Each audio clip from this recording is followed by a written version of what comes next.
I'm going to start this week, guys, with a question. It was actually asked to me first at work the other day. Okay. If you were to make a game from scratch, what kind of game would you make? Ooh.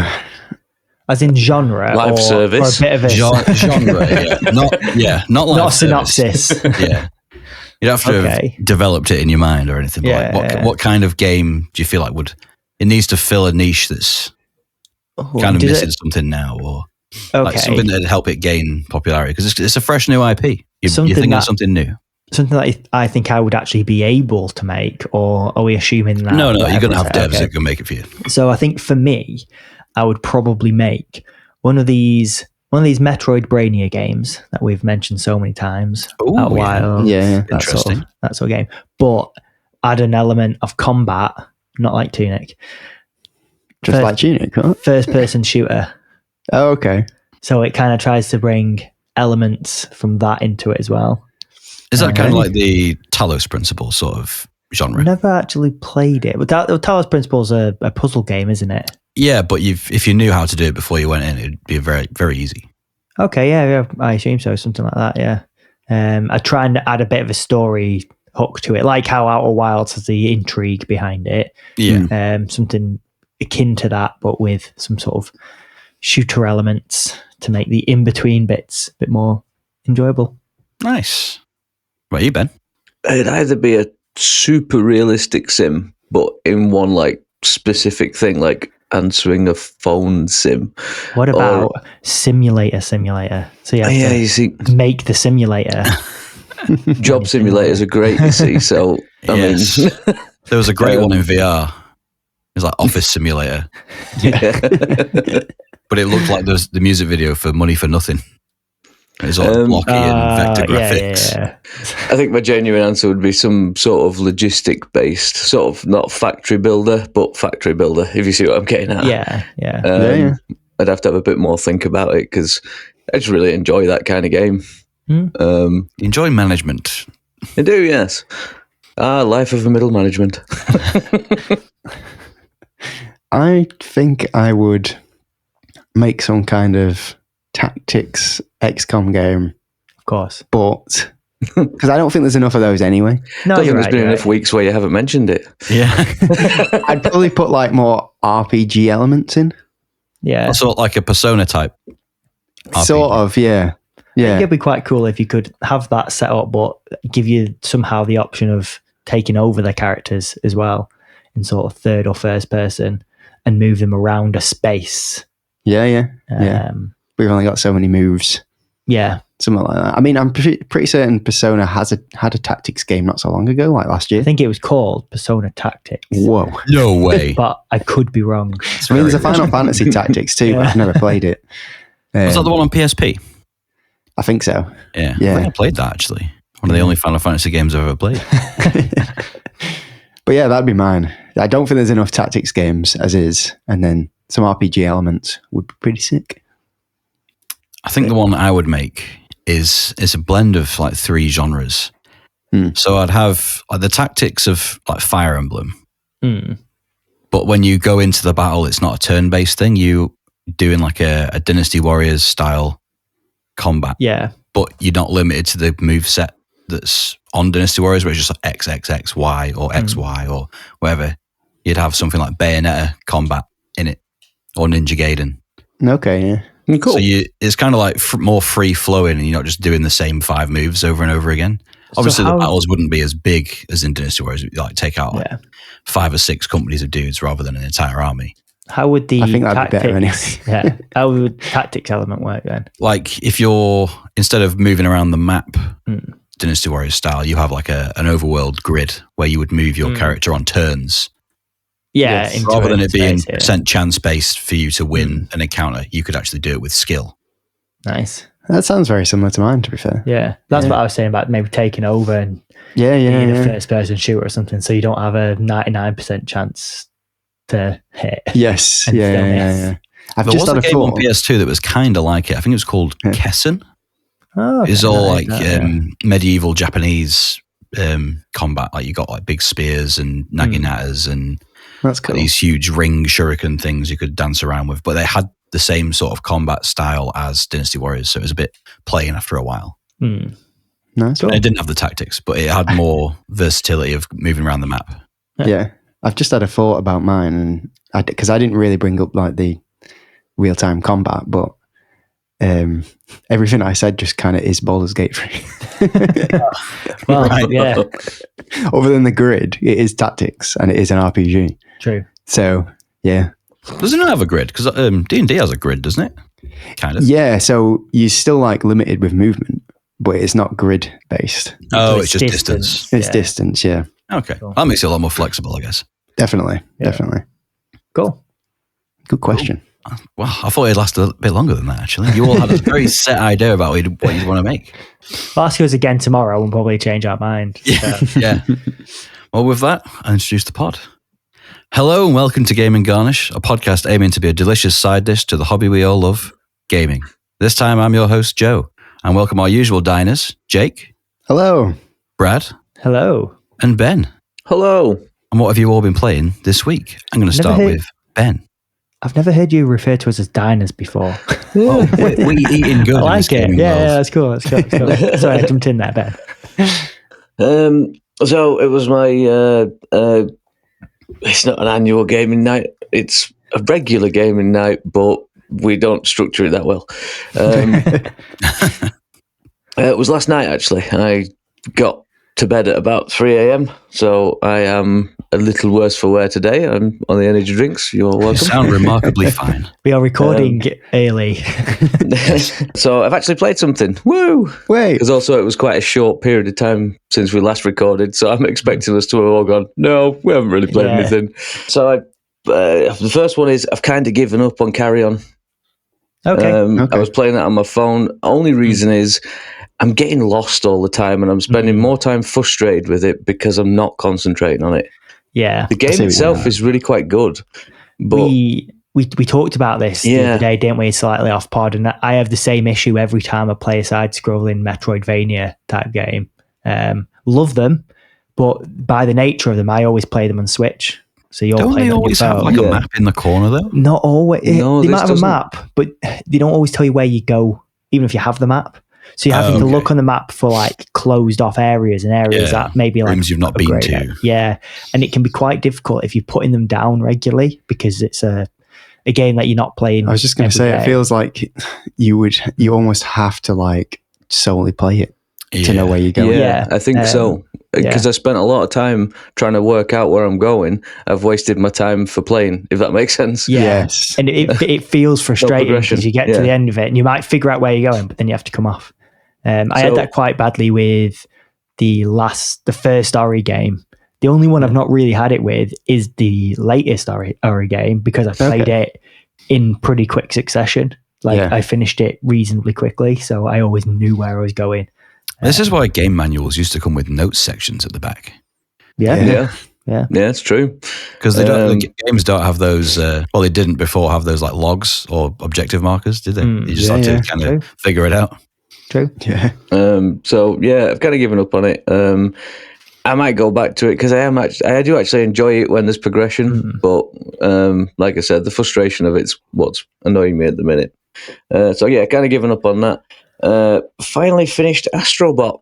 Oh, That was last night. I thought you did already.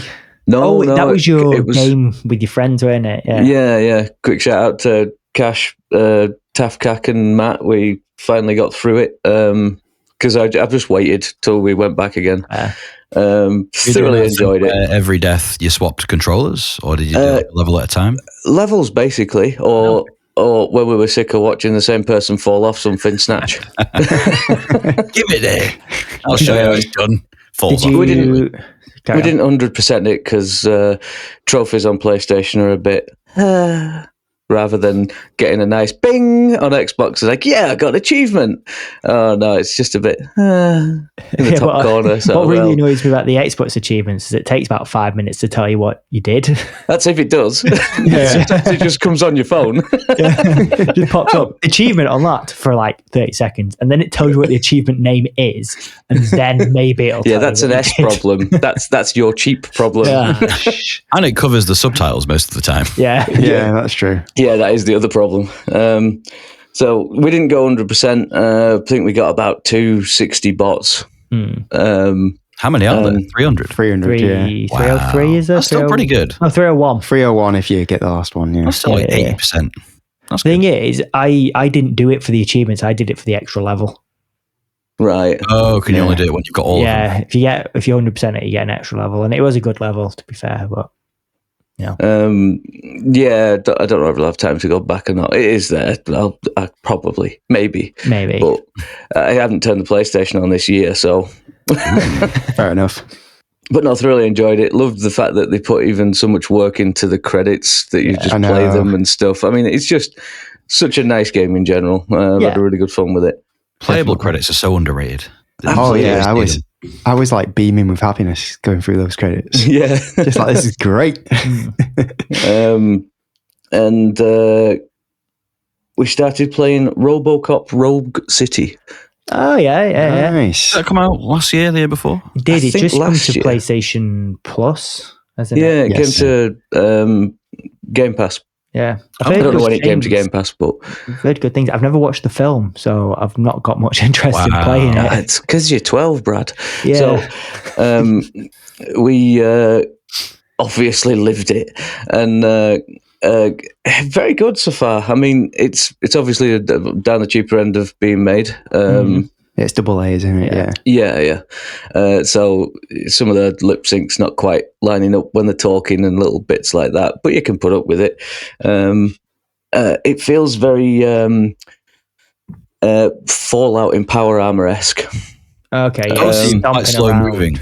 Yeah, I suppose he doesn't ever sprint, really, does he? No, we were saying that actually. He doesn't really run in the film, so I suppose it's nice they've given you that run, but that does get a bit frustrating because you get... he's got like a Terminator-esque sort of walk where you just can't stop him.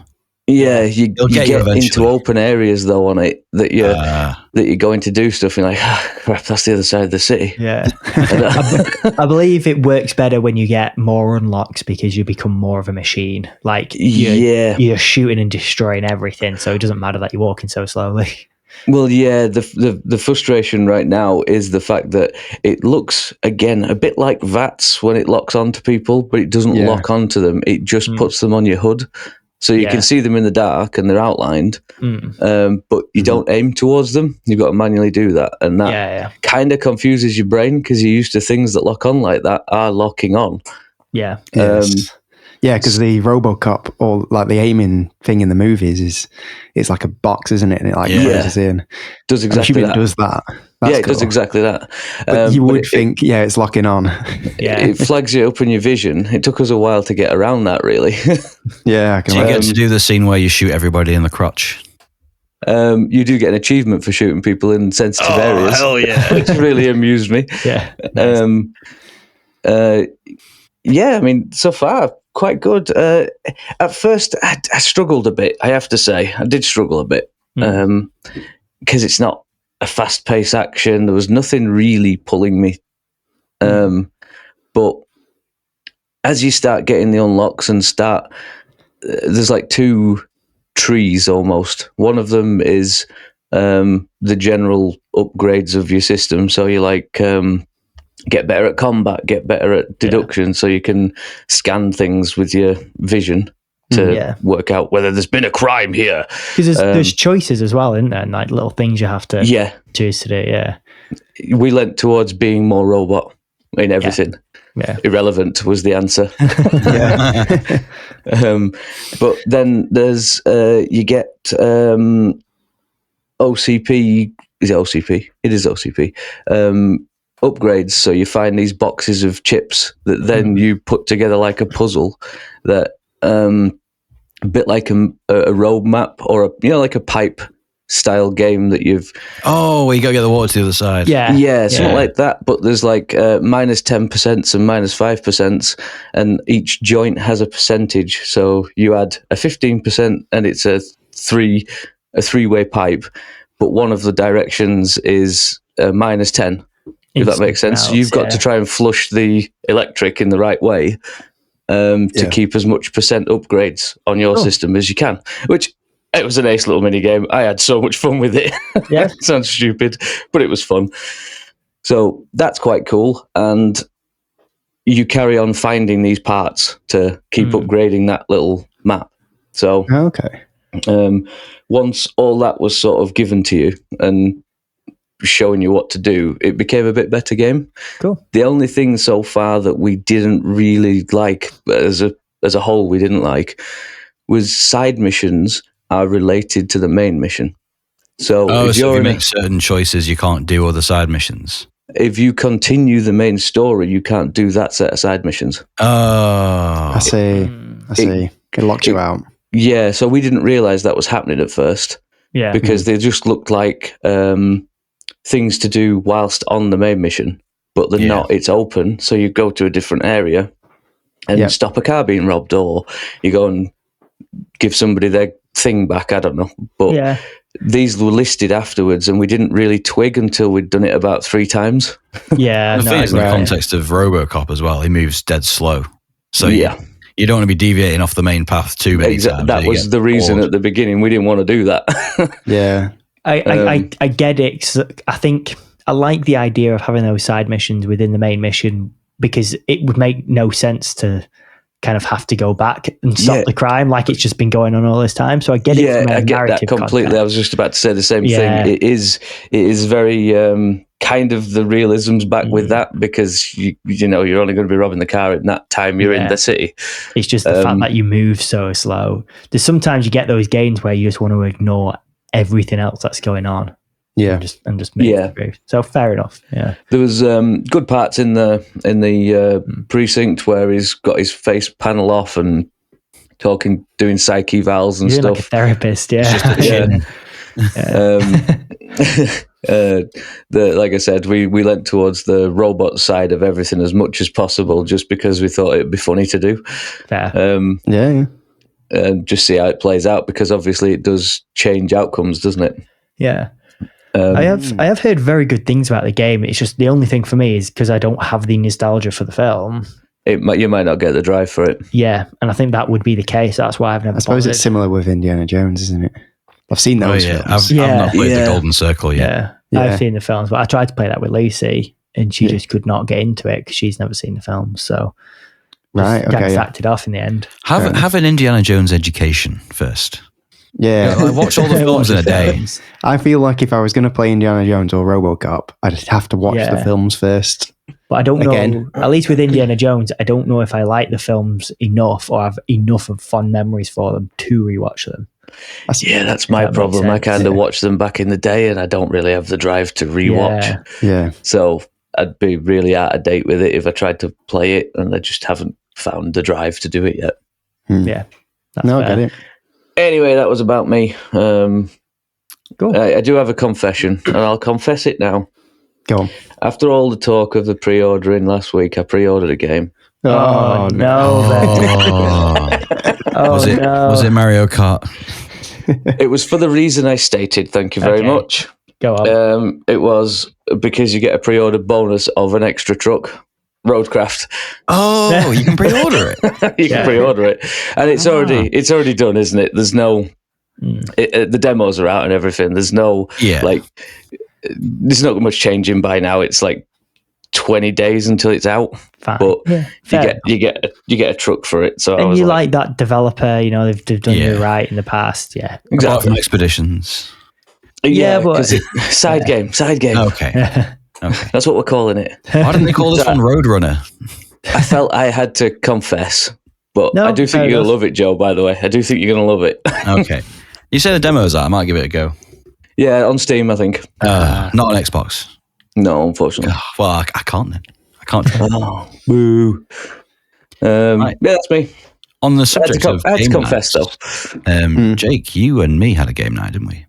We did have a game night. We did. Do you want me to? Would you like to explain? Yes. So speaking of game nights as well, I suppose, because Ben's just had his. Last week, me, Joe, and our friends Jamie, David, and Lewis online, all the way from Canada. Yes, across the pond. We did like a LAN party for the 4 of us, and then one really long cable, one really long cable to Canada. But no, he joined online. And we all played Age of Empires 2 Definitive Edition, the remake. The remake. Nice. I always loved Age of Empires 2 is probably one of my favorite games. Yeah, you used to play it a lot when we were younger, and I could never get into it. Yeah, like religiously, I just every week. All I like to do is the cheat to get the car. Oh, how do I turn this on? Is that what it was? Yeah. It's like a Dodge Viper. You just like drive around. Yeah, you type in the cheat, guns. how do I turn this on? And then you get this Dodge Viper with like guns on the front. That's the only way I like to play it. Replace your scout unit at the beginning. Basically. You can have loads of them as well. You can. So if you're getting frustrated, you could always just do that. I wonder if that works in the definitive. It does. I wonder if it works online. It doesn't work online because I think cheats are all turned off, but it definitely works because I've played the definitive edition on PC like when it first came out, and it definitely works. Nice. But yeah, I think we had a good time. But Joe, you and I struggled a bit at the beginning. Yeah, I'd never played an Age of Empires before. Never mind one on Xbox. Yes, yeah. So we're all playing on Xbox as well. Yeah. Oof. So Dave actually had a keyboard and mouse. So he did. It actually put him at a disadvantage because all the prompts on screen were for the buttons on an Xbox controller. Yeah. So he couldn't figure out what anything was going to do. Press X, but X isn't doing anything. So you and Dave were. We got paired up. We had no idea what we were doing. Yeah. This was in the first game. Yeah, we did like randoms, didn't we? And the teams. And then I had AI right next to me who absolutely obliterated me with a navy on a puddle. They had like 7 ships in a little tiny pond. Yeah. It's like you with your Wind Waker boat. Me. Yeah, the Wind Waker boat. That would have saved me. It was good. We did like 3 games and we did like basically 8 people in the map. Yeah. The first game we did, me, Jamie and Lewis got put together and we all have experience of Age of Empires. Oh, I didn't realize you were all on the same team. I thought it was like you had another AI with you and then you were in 2s, but that was later on. Yes. I didn't realize that he'd done it different size teams as well as. I know, it just kind of randomized everything. He's like that. He'll say he's choosing properly, but he's out for the win, Joe. Don't be tricked by him. Yeah, maybe that's why I didn't like it in the past. Yeah, probably. So we did that first game, and obviously we won because we were way more experienced. I didn't even get to the Imperial Age. And then we did a game. We tried all 5 of us versus free AI on hard. And they annihilated us. Yeah. Like Joe was saying, one of the AIs just built ships in this tiny little pond and just came over. It was just enough to shoot Joe's space. They got siege engines so quickly. Yeah. We were still in like the Castle Age. Yeah. And they just knocked down all our walls. I got killed really early on, but then I was just hearing everyone going, "Oh my god, they're in my base too!" It was like an alien invasion. Everyone's getting cut off one radio at a time. I always liked the idea of Age of Empires, how you progress through the different ages. I think it's quite cool because then you fight in like different technologies almost. Well, not almost. I just wish it went further. Like if you get it all the way through to the modern day. I know there are games that can do that. I think Age of Empires 3 goes to where you get muskets and stuff. Apache helicopter. I've seen some that go from like Stone Age to modern military technology. Yeah. Here's my conspiracy about that kind of game. So I have had the same moment with Command and Conquer. You put it on hard difficulty. It's impossible for them to build that fast that much. Yeah, I don't know how they build that fast. It's not possible. I'm convinced about it. Because South Korean Warcraft player. True. I don't know whether when you put it on hard, I don't know whether they still work within the same boundaries that you have, or if it's hard. Don't justify it. Make me feel better. It's not possible. It might be hard because they're doing stuff you can't do. Yeah, like breaking the rules almost. Yeah, breaking the rules. That's what I'm on about. Yeah. Because I don't know how somebody could go that fast, but clearly people can because it was a Command and Conquer moment. Yeah, it's definitely. Why is there a mammoth tank coming through? I've been on for 3 minutes. You know. Yes. Yeah, but I think it's like, how do you fight the technology that you shouldn't be able to get yet with technology you can? I don't know. I mean, I always struggled. It's impossible. I always struggled on normal, so we put it never clicked for me. So there was easy, standard, normal, and we put it up to moderate. I think that was moderate. That was it. Yeah, but then it was hard, and then there was loads more hards. Yeah. Whoa, more than hard. Yeah, there was like very hard, extreme, and something else. There was one I remember playing on PC a long time ago called Ruse. Yeah, which was like a World War II one, but it's one of these where you could zoom in quite far into the map and see what's going on a bit better. At the time, it looked amazing, but obviously, now it probably doesn't. But I remember that was quite fun, but I just could not get the hang of it. Just didn't know what I was doing. Yeah. Halo Wars, couldn't do it. I liked Halo Wars. Halo Wars is a bit more spam warthogs. Yeah. You win. Halo Wars is quite restricted because you're like locked into your base. Yeah. Whereas in Wage of Empires, you can build anywhere. Yeah. But we did end up beating the AI on moderate. And even then, it took out Lewis. And he had to go build his base again in Dave's base. Yeah, he did, to be fair. He did. And then it might have been Jamie's because Dave was next to me. Oh, yeah. Then me and Jamie just built up massive armies and went and took on the one that killed Lewis. I just kept, because Dave was like our front lines for our side. Yeah. And I chose the Japanese, so I was just building samurais and archers. And I actually set it so that when I would build them, it'd go to the front of Dave's base. Nice. Wait, you can do that? Yeah. Oh, mine was just hanging around the barracks whenever I got built. I had to keep going back there.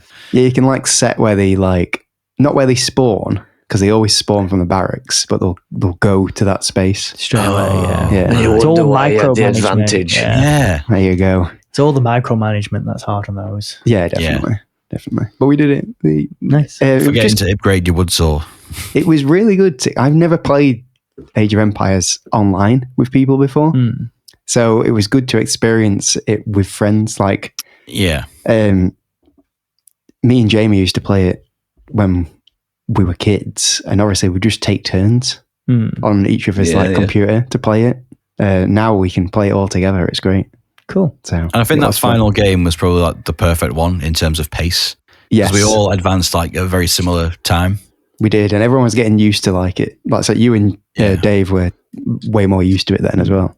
Oh yeah, my score at the end of the third one, I was like, I had so much resource. yeah, you were smashing the resources. I think I smashed the military. Can you share resources? You can through the market. Yeah, cool. You can send stuff to people if they really need it. And I was doing that a lot in the first game with Dave. Because that's how it could work. I had nothing left. But if one person's the resource producer, you just defend him. Yeah. No, definitely. But that was really cool. Other than that, personally, I've been playing Cyberpunk. Nice. Yeah. I've been getting myself ready to get to Phantom Liberty. I think I'm close because I'm just doing the Voodoo Boys mission now. You're touching it. I'm touching it. I'm on the cusp. I've seen the gate to Dogtown. He's on the cusp of liberty. Yeah. the gate that was already in the game. Yeah. It's really good. You can see the everything they've changed. Some of it you can tell that they haven't changed. Yeah. And some of it the kids still look like adults. They are. They're just small. It's the same in Witcher though. It is. It's worse in Witcher. So the bits that you can tell they haven't changed, I think are the bits where the game kind of takes over the more scripted events. Yeah. All, there's that bit where I suppose spoilers, but after you get shot and you're you're saved by Takamura, and you're driving and you're shooting out the car while he's driving. That is unbelievably scripted. Because they did change it where you can actually die now in that bit. Yeah, well, this is it. So I thought it was a bit weird that they've changed it that you can die, but you can't kill the people who are coming after you. Yeah, you just keep shooting. You just keep shooting him. And so I have to keep healing myself with the inhaler thing. But in reality, I'm trying to shoot them and nothing's happening. Nice. You just shoot the bikes. Yeah, well, they don't blow up until they're scripted to blow up. Yeah, I mean, that's good. So, no, I get you. It's like there's still some things that are still lingering. I don't think they needed to focus on those because the cinematic moments. And it's so early in the game. True. Yeah, I think if they were to redo it from scratch, they would do it properly. Yeah, because there are other moments in the game now with their vehicle combat that they've added in, which are so good. Like I've just got this car.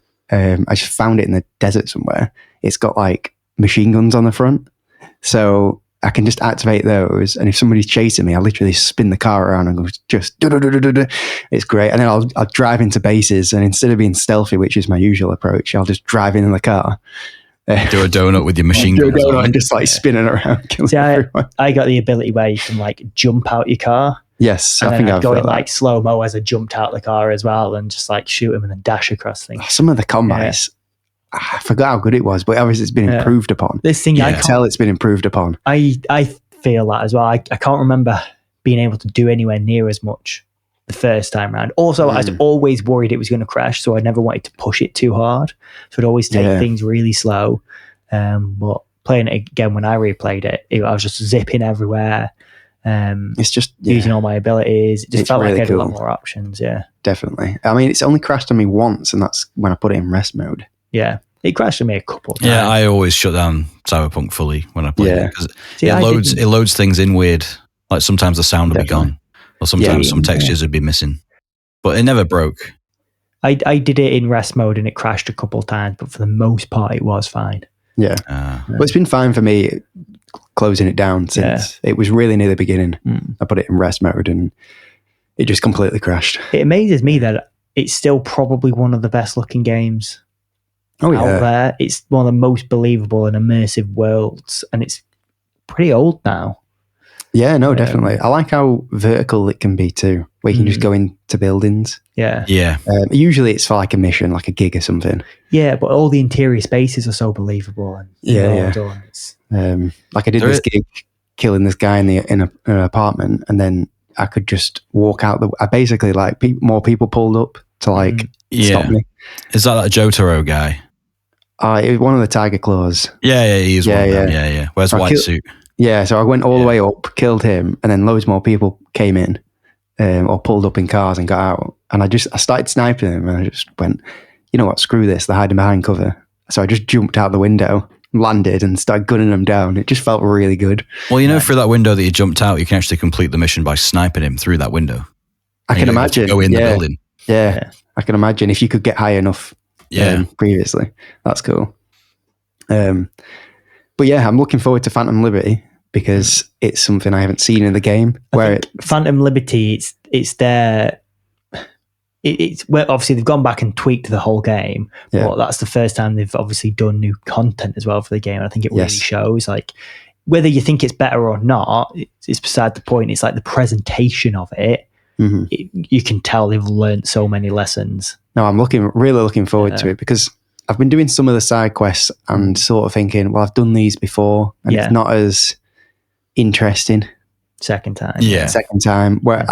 So I think I'm just going to beeline the main quest and maybe do the character side quests, and not bother with the other side quests. Basically what I did. But Phantom Liberty, I think you'll really enjoy it. The first mission's ace. Well, hopefully by next episode I can talk about it. We'll see. I'd say as you get into Phantom Liberty, do all of Phantom Liberty, and then the main story. There's also a survival horror bit at the end, so enjoy that bit. Well, it depends which way you go. Really? It's not in every ending. Yep. Oh, okay. Yeah, well, there might be a horror bit. Not excited for that. You just told me what choice you made there, Brad. Yeah, it's pretty scary. Fair dues. Right. Well, that's me. Brad? Me. Mine might be a bit boring this time. I've not played anything new since last time. I had so much to bring to the table last time. I should have saved some. But I've just been playing more of the same games. I had a good stint. I went away for last weekend just to like a caravan site, so it was my perfect opportunity to pull out the Switch and play some more Prince of Persia. And I had the same issue in a way that Ben's having with Carry On, just trying to like figure out where I am, what I'm doing. Yeah. But the good thing with Prince of Persia is it does telegraph quite well, really well where you're meant to go, because there's a thing on the map that says go here. Okay. Basically. Yes. And if you find a door that you can't go through because you don't have the ability, it'll come up with like a locked gate. And then when you unlock the ability, the gate will turn green. So you know you've not been that way, but you've now. It does that in some other Metroidvanias, doesn't it? That's the game that's got the snapshot thing, isn't it? And then you can use the where snapshot. You've been before. Yeah. So there's quite a lot of ways where they can get you to pick it up, quite easily. You can turn all that off if you really want to. If you're a sadist. People will. But it's nice to have the option. Yeah. But no, I got back into it, started making some good progress, got some new abilities. Just really enjoying the game. I think it's, as a platformer, it is rock solid. The combat's rock solid. It can actually be hard, especially the bosses. Can be really challenging. Some of the platforming. So, really enjoying it. It's actually coming to mobile. as well. Wow. I saw the other day. Is that through the Netflix games or just coming out on Google? No, just Play coming out, but it might come to like a Netflix games or something like that. If it ever does, I would definitely recommend some like picking it up. I don't know how the precision will work on touch controls, but Well, you can always, hook up a Bluetooth you controller. can. Yeah. But really enjoying it, and it's on PlayStation Plus now as well, isn't it? So It is. it's really easily accessible. I will say the one thing I love about Metroidvania games is how well they play on smaller screens. Yes, Because the character definition and like the enemy models are always so like recognizable. Yeah. You don't lose anything in like the art style yeah. going smaller. So played more of that. I'll continue to play that. I go away on holiday in less than 2 weeks now. Excited. So I'll be taking that and probably finishing it while I'm away. So looking forward to that. Other than that, not played any more of Split Fiction, I think, since last time we talked. Not had any chance to play it. So not much more to say on that. But I have been playing a bit more Dragon Age, but only a little bit more. So I've not got anything else to say. It's a very, very competently made game with bad writing.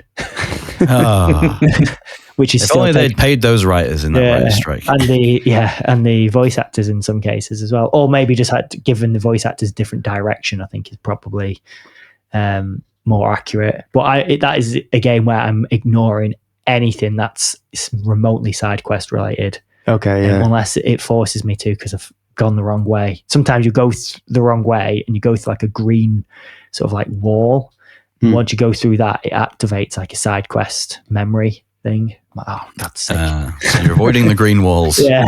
Get me out of this. But for the most part, I'm just avoiding all that. And I'm getting through it. I do think I will probably not finish it.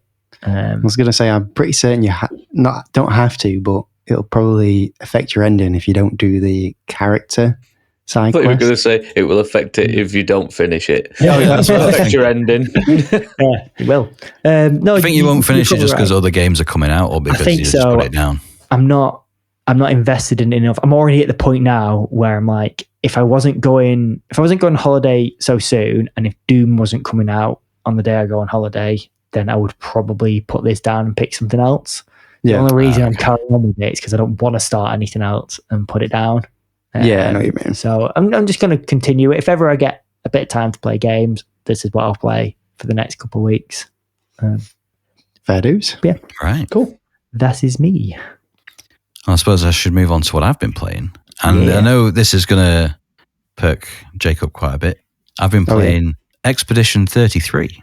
Oh, who is Clair? I'm excited. Well, no spoilers. It's not a person.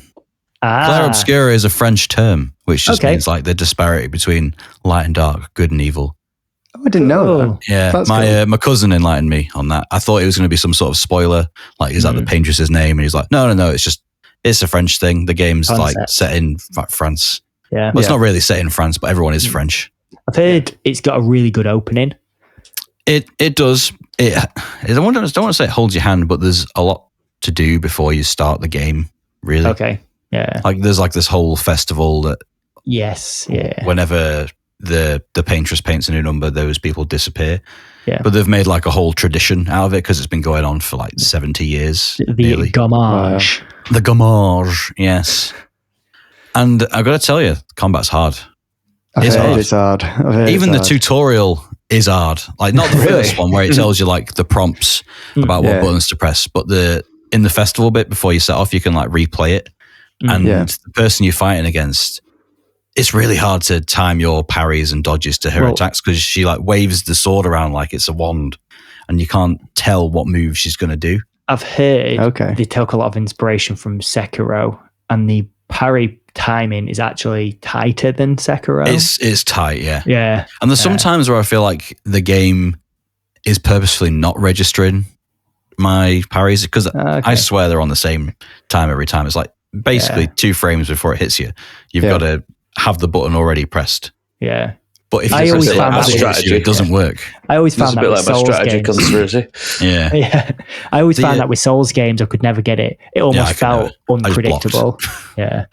But you can dodge. Yeah. And there's some things you can get called pictos, which are like character perks you can level up. But they're an item, so you can put them on other characters as well. And there's one I got where you get ability points back if you dodge, because normally you only get them back if you parry.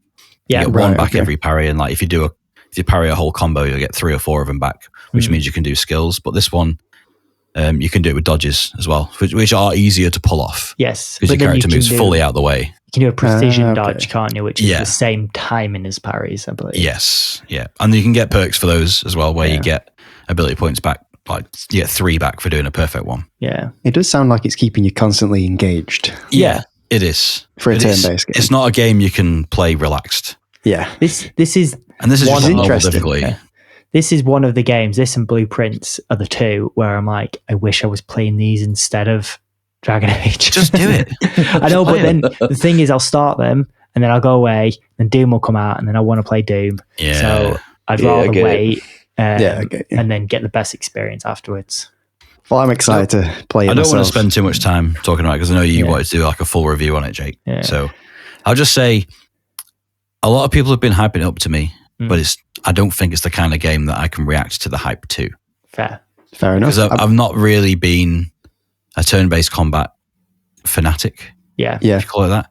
Which is weird because I love Fire Emblem games, but that's more about the tactics before the battles. See, that's more like XCOM. I'm not a turn-based guy either, but what I'm excited about with this is its world, its presentation, its storytelling. The world and the music and the art style are all really cool. That's what I want to see. The gameplay is literally the bottom of the list of the reasons I want to play it. Wow. It's the intrigue as well. Yeah. A lot of the NPC designs are quite horrific as well. They're very like Dark Souls-esque. Cool. I've seen some of that. Looks great. I've just met a guy with a giant hole in his face that just speaks by going. I was like, Jesus Christ! I didn't expect that in my headphones. And it was made by 30 He's a friendly guy. Well, it's made by 33 people. 30 people, not 33. It's 33, I think. Is it 33? Well, 33 odd people. Ubisoft devs, isn't it? I think they just develop, not necessarily ex Ubisoft. I think some are, but they're ex different developers. That's crazy. It's their first game as a team. I mean, for the first game, it looks amazing. Yeah. It's crazy as well to me. I didn't know it was 30 people. I thought it was like 100 or something. But the game's only £40 to £45 here in the UK. Yeah. It's bringing into question, isn't it? That's what I was just going to bring up. Yeah. Where's all this money getting squandered on these AAA games that aren't ready? Massive. That's what it's bringing into question for people. I think it's massive teams of massive people. budgets as well. Yeah. But you have to pay a lot of staff who, I'm not an advocate for cutting people or anything like that, but I think the bigger number of staff you've got, if your management isn't good enough, then you're not being efficient. Yeah. You're not being efficient with your team. You could have 100, 200, 300 people on your team. Perfect. Make multiple games at the same time. But they're all being put on one project, being ran inefficiently. Games. And then how much is that like? Budgets are blooming. CEO getting. Yeah, of course. Yeah. It's not just the inefficiency thing either. It's like the less people work on it, the less it's designed by committee. So the more strong vision there is for the game. That is efficiency, whereas like if you got like a big company like EA, they can't afford a loss. Yeah. I think this is a good example of try your best to keep all these people in jobs, but have mini teams working on smaller sized projects. Yeah, definitely. And run them properly. And then you could have Bungie, instead of putting 300 people on marathon, they've got even if you have 5 games coming out, with 60 people on each team, But even the price range is kind of proving itself because it's on Game Pass, yet people are still buying it. There's something like 1 million copies sold, isn't I'm there? thinking of buying it on Playstation. Yeah. That's another reason I want to wait, so I can maybe play it on PlayStation. But I am just to get a trophy. Hey, the platinum. You get platinums on PlayStation. Oh, sorry. Bling. I am looking forward to playing it, but I want to get through Cyberpunk first. I'm one of those people who needs to finish the game and play first. I will say I think that might be affecting my enjoyment of it because it's not the sole game that I'm playing. Like I'm still playing Monster Hunter. I'm still playing. Well, I've started downloading GameCube games on my phone again because I got a new phone. So I'm splitting my attention 3 ways, so I can't solely focus on it. But I think I'm just going to play through the story and not do any of the the side bits. I think it's like 30 hours story. Really? Oh my God. 20 to 30 or about 60 if you complete it. Okay. Like well, maybe that's not so bad. Yeah. 20 to 30 is pretty decent in this day and age. For a RPG, £45 game as well. Yeah. But then for an RPG, it's nice and short, but not too short. Yeah. So yeah. Cool. Well, with us talking about CEOs and management, I think maybe we should go on to the news. But-ba-doo, it's the news. And yeah, good point, Joe. Very good point. Well, we won't go straight into that stuff. We should probably start with the Borderlands 4 showcase. Was it a state of play? It was a state of play, yeah. So that's why I've been seeing so much footage on my Instagram. Yes. Yeah. Did anyone watch it? Not fully. No. Sorry, I didn't realize it was happening. I didn't realize until I saw a week. So just me. Yeah. So Brad, why don't you tell us about it? Oh, I shouldn't have said that, should I? All right, Hagrid. So this game, imagine this. It looks like more Borderlands. Borderlands. Surprise. Surprise Pikachu face. But it does look like an improvement in pretty much every way. Obviously, art style, graphics, it's the same, marginally improved, all that. What really interested me, that like one of the first things, is the main character designs look a lot more interesting than they have done previously. Oh, really? I thought in the first trailer, I thought they looked kind of like generic Overwatch characters. Yeah, but I'm thinking back to like the original Borderlands when it was like man, short man, woman. I know. I'm thinking Borderlands 2, wasn't it? I don't know, but they weren't like that Salvador. interesting. I don't know. Borderlands 1, you had like the big soldier guy. Then you had the psychic woman. Generic soldier man. So generic soldier man, I'll give you that. But then generic woman with psychic powers. I wouldn't say generic woman with psychic powers. She had cool tats, man. And then there was the ranger guy with the eagle. Yeah, Mordecai. Generic. No, in this. So I think my point more being is not so much how they look, their abilities. Yes, that's what I was going to say. Is it more the abilities? Yeah, because I think at the minute they look generic. It only showed 2. I've seen the one where someone gets put in bubbles, but I couldn't tell if that was a weapon or an ability. I don't think it was an ability. I can't remember. This woman, the 2 they showed, there is this woman who can like conjure things. So she's got a few different perk trees. I think one, she can conjure like tigers. One, she can conjure like a Grim Reaper type thing. That's and then cool. She's got loads of like purple telekinetic blasts and just different. I can't remember fully what the different abilities were, but she can do a few different like powery sort of stuff. Mm-hmm. Then you've got another guy who's got like dual blades. That's going to be your guy. Like digital dual blades, which were cool. But just describing them like that, they still sound like the old Borderlands characters, but the actual move sets they can do looked a lot more interesting, looked like they can scale quite well. I always found in Borderlands, I kind of stopped touching the abilities. I remember because the guns were the big focus. I remember playing 2, and I've never finished a Borderlands game. Yeah. But I remember playing 2 and playing as, was he called Zero? Yeah. The sniper. The sniper. Yeah. Well, his only ability was to go invisible. Yeah. And it only lasted so long. Yeah. It only lasted like 3 seconds. Well, if you inspected in the right perk trees, every time you got a headshot, you could go invisible on one of the perks. Okay. And obviously, I didn't play it that long. And then you could play him like an assassin, like a fully... But this seems like the actual base kit is more improved. Yeah. I think. I mean, we've not seen 2 of the characters, so we don't know what they do yet. I think in the pre-sequel, they did pretty good. Like Athena's shield stuff was amazing. Okay. But then even going like beyond that, the movement kit, so like you can get like grapples, gliders, you can slide. There's personal vehicles now. There's personal vehicles. Oh, so nice. there's loads of extra like traversal stuff, which will make combat more interesting. Then you've got obviously all the guns. You've got an ordnance kit now. So instead it replaces your grenade. I think you can still have grenades. But the ordnance can be like heavy weapons or something. Big things that you'll pull out. I see. Like the recharge rather than have ammo. Yes, yeah. And then you've got obviously all your guns. I have seen they've worked more on the legendary weapons on this, being less frequent but more unique. Yes, so they've said that, which is interesting. But then you've also got the weapon manufacturers. I think there's 8 in this. Are they still the same ones? So there's 6 of the same ones. There's 2 new ones. But then what they've also done is they've said that certain weapons can mix and match manufacturers. So they could have like a barrel from one manufacturer and a stock from another, which will give you perks of both or something. They probably did go detailed into it because I've not played the games too much. A lot of it didn't, so I didn't go in. But it seemed pretty interesting. It's like they've taken this idea of having all your guns, but going even further with it. Cool. And it just generally looks like more Borderlands, but better. They've said it's more grounded.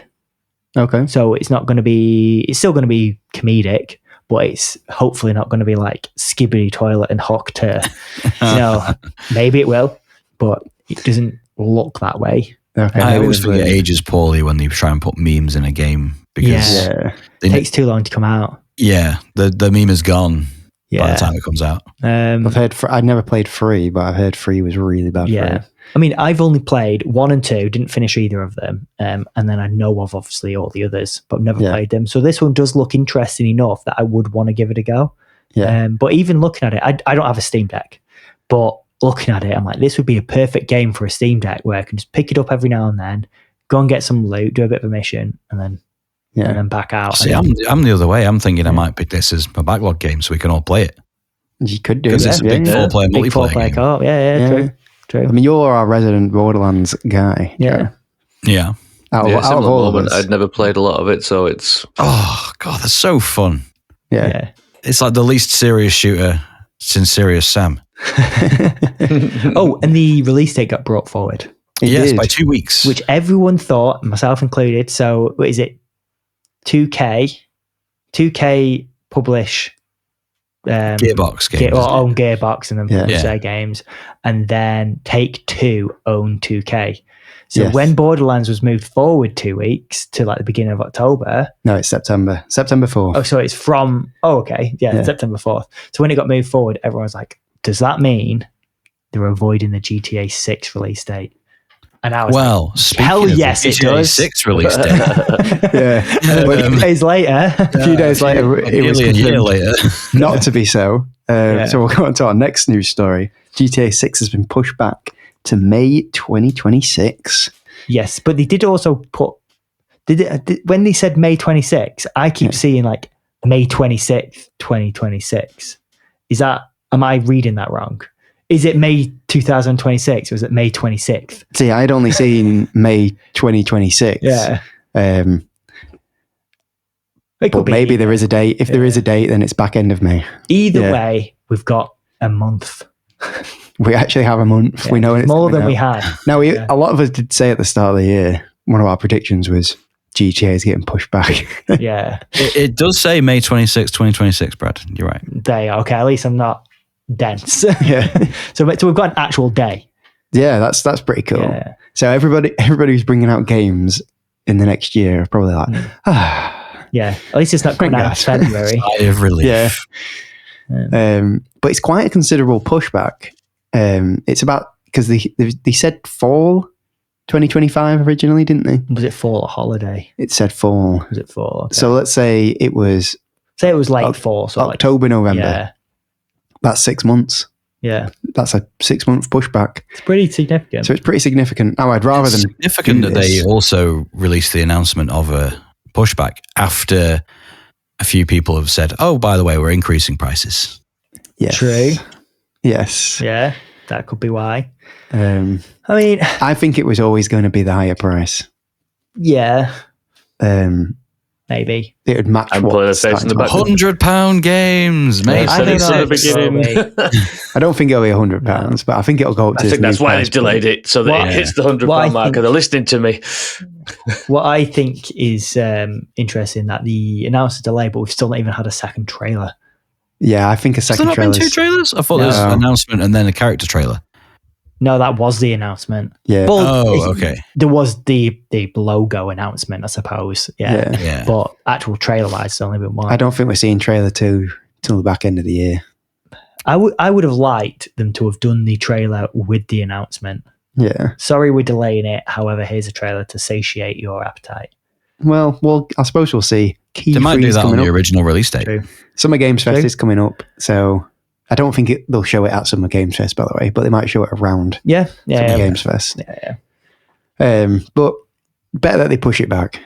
Yeah. It comes out in a good state. Yeah. But they'll only have one game this generation, Rockstar. Yeah.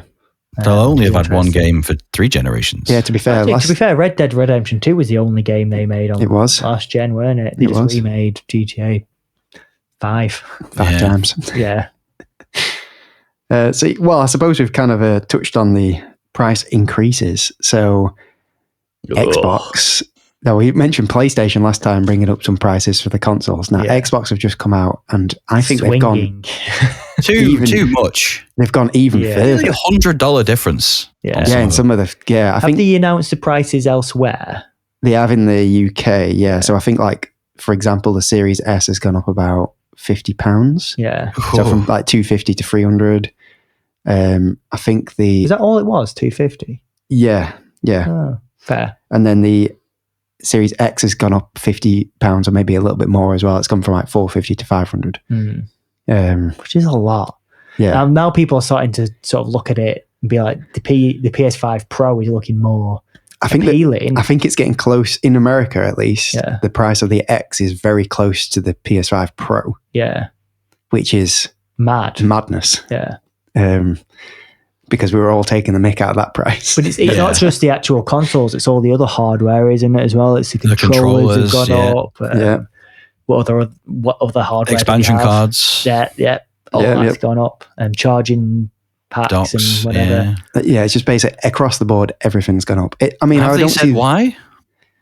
Same as everyone else.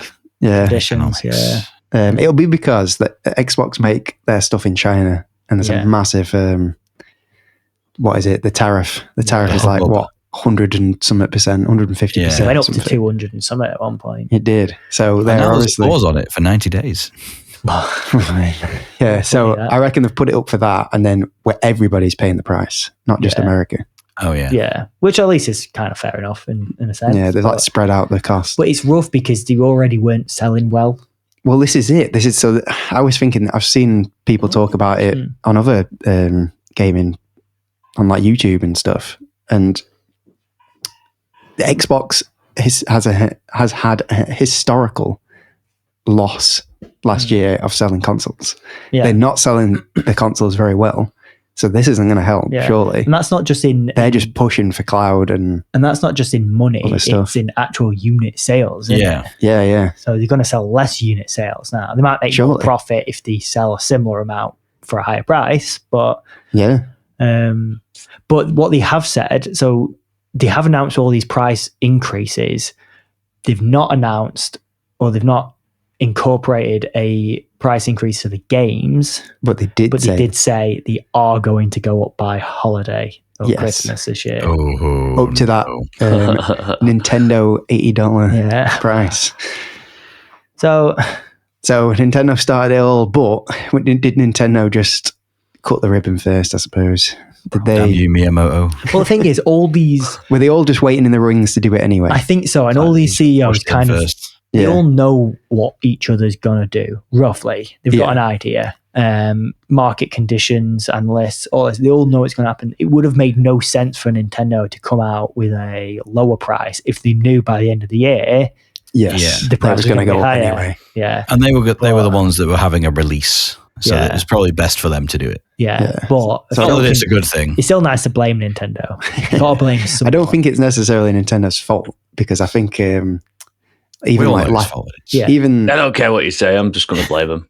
Even last year, in my world, there was a lot of people coming out with quotes saying like games are too cheap. They need to be more expensive. Which I don't think is true. But Clair, to me, Obscur, exactly. We've already brought it up. How can you release a game that's it's the best rated game of the year?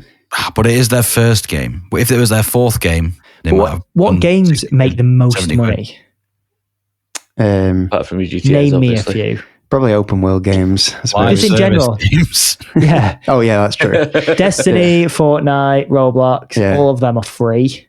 Yeah. Think of all the cultural the games that like blew up over COVID, or blow up on Twitch. It's your Among Us, which are like 10 quid. It's your Fall Guys, which was like 15 quid. It's all these games that which started off at £1. It's super cheap games that just get a groundswell. We've said it a few times here. Yeah, we've said it a few times here. This year is definitely the year of the AA or the indie, because people are thoroughly sick of AAA games. Screwing them up. Priced, they're broken, they're just crap. They're monetized as well. Yeah. So you're not just paying the $80. That's the other thing about Clair Obscur. I've not seen a single place to microtransact. I don't think there is. Even for like DLC or costumes or anything. There's nothing. Yeah. If I haven't paid a lot for the game, then I don't mind the odd couple of quid for a new truck. Or, you know what I mean? Like, I view it differently. Yeah, it sounds ridiculous. Definitely. I mean, I've seen a lot of people saying about Expedition 33. They're loving it that much that they bought a hoodie or something. They bought merch. It was like Tunic. I didn't buy Tunic because it was on the PlayStation store, but I bought a t-shirt and the manual. Yeah, I love and it. you know that goes directly to the company. There's no like take off the top from Microsoft. I'm thinking of buying Expedition 33 and PlayStation. One reason's because I don't want to play it in the Series S. I want to get the best experience. But the others, I'll actually give something to this company that I've done really well. You say that with such like grandeur, like that money you spend on it wasn't given you for free from Sky. Oh yeah, well, I got a Sky £100 voucher for changing internet, so I might use that. That's still money Giving spent. Doesn't really matter. Sure, you could spend on but at least they're getting the money. Yeah. So, yeah. Can't drop him in it like that. It's not nice, is it? Told you like confidence.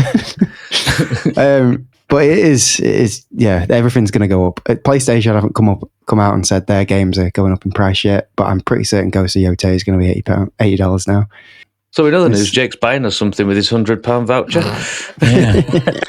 He might be buying me something if he gets Clair Obscur. I don't think so now that you've... Oh, yeah, true. Holding it to myself now.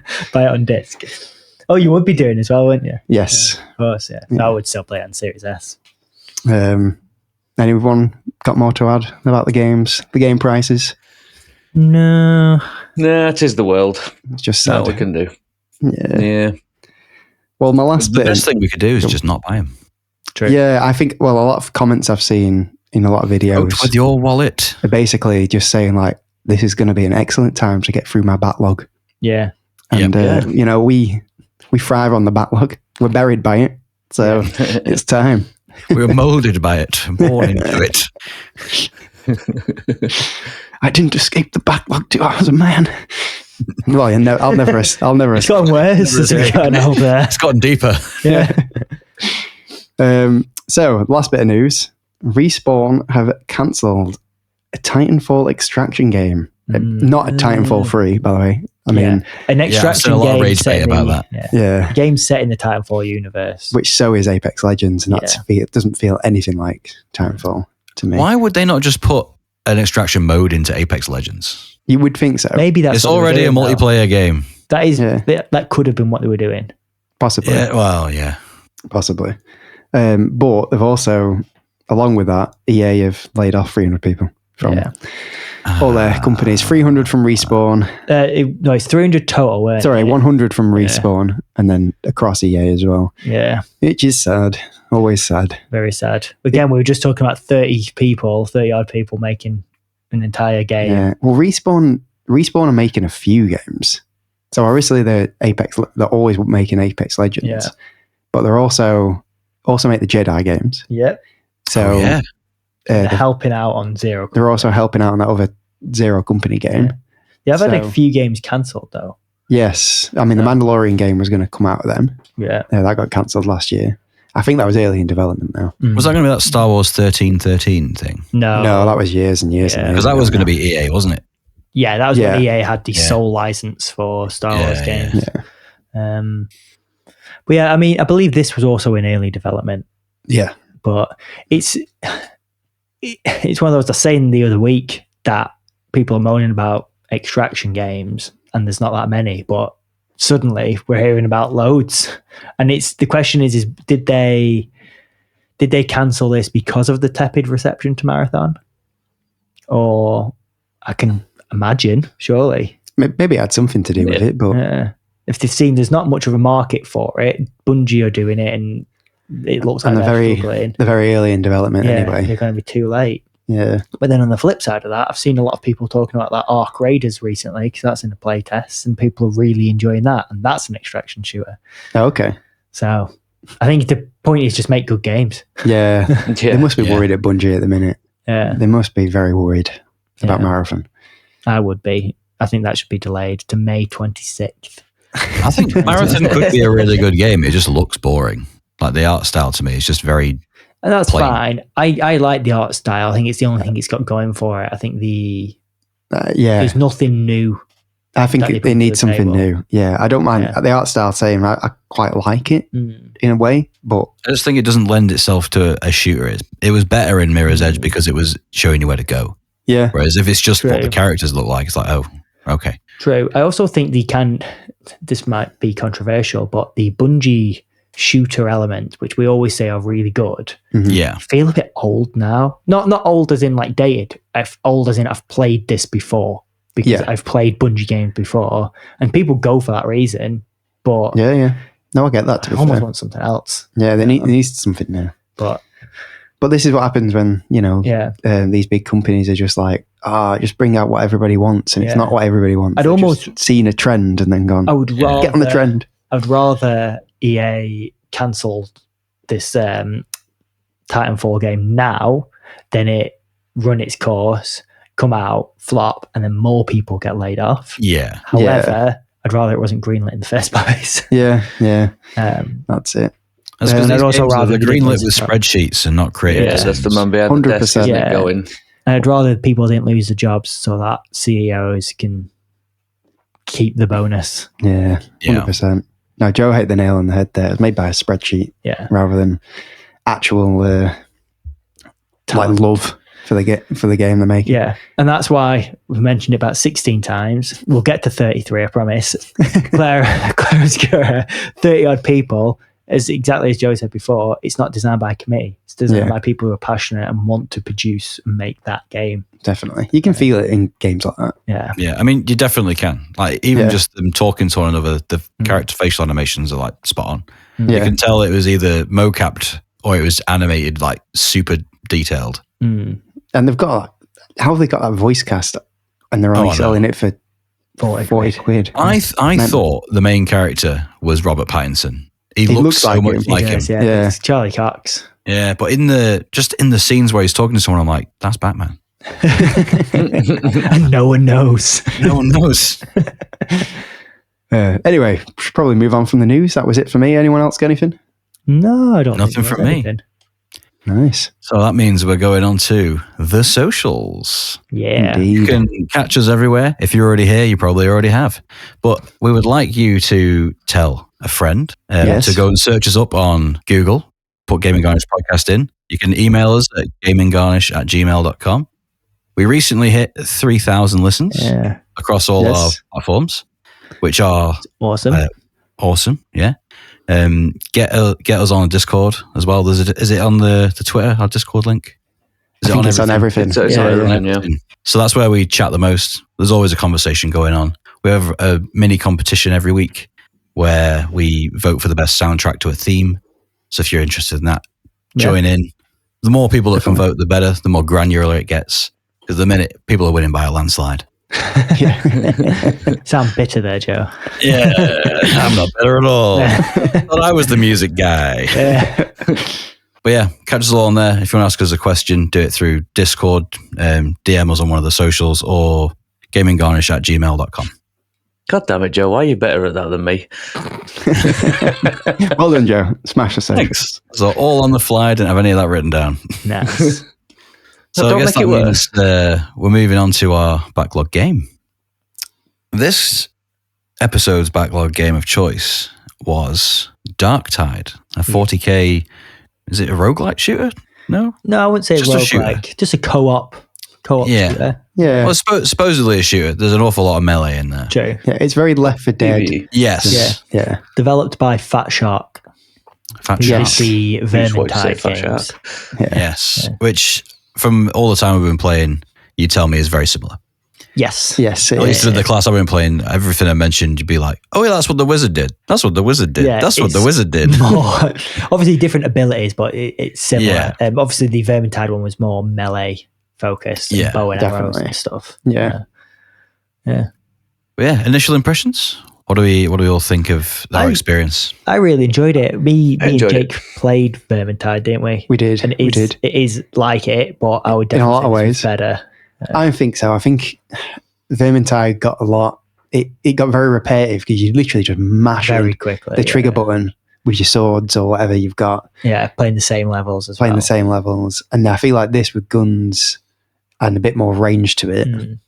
Obviously not using your guns all your time. You are doing a lot of melee, but it did definitely feel better. Yeah. A better loop. I think it helped that it was more recognisable because 40k. And Space Marine 2 just came out. Yeah. Yeah, very true. Whereas Vermintide, I wasn't really into Warhammer. Yeah. But I think my quick thoughts are like, it's probably the best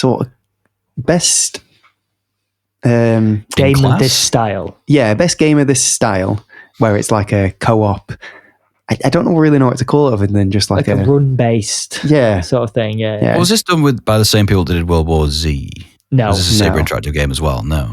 That was just Space Marine. Yeah, that's just Space Marine. Yeah. Okay. But definitely the best style of this sort of game.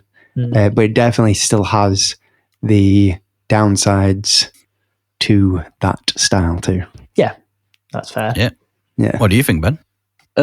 For me, I enjoyed it, and I have to say, from the get-go, one of the best tanks to play as. Yeah. For me, that worked for me fantastic. He was a big, heavy-hitting guy who could get in the way of you guys and actually cause damage, because we played Rivals for a little bit together. And we did. The tanks in that were just not that good. You got your big rock and you were happy. I was happy. I just threw a rock everywhere. It was great. Did that replace your grenade? Just a big rock? Yeah, it did replace my grenade. Yeah. And on our last session, you realised you could inspect the rock. Yeah, I did not look at it. Yeah. He's talked about the rock a lot. Every time he threw it, it was like, rock. What about you, Joe? Fantastic character.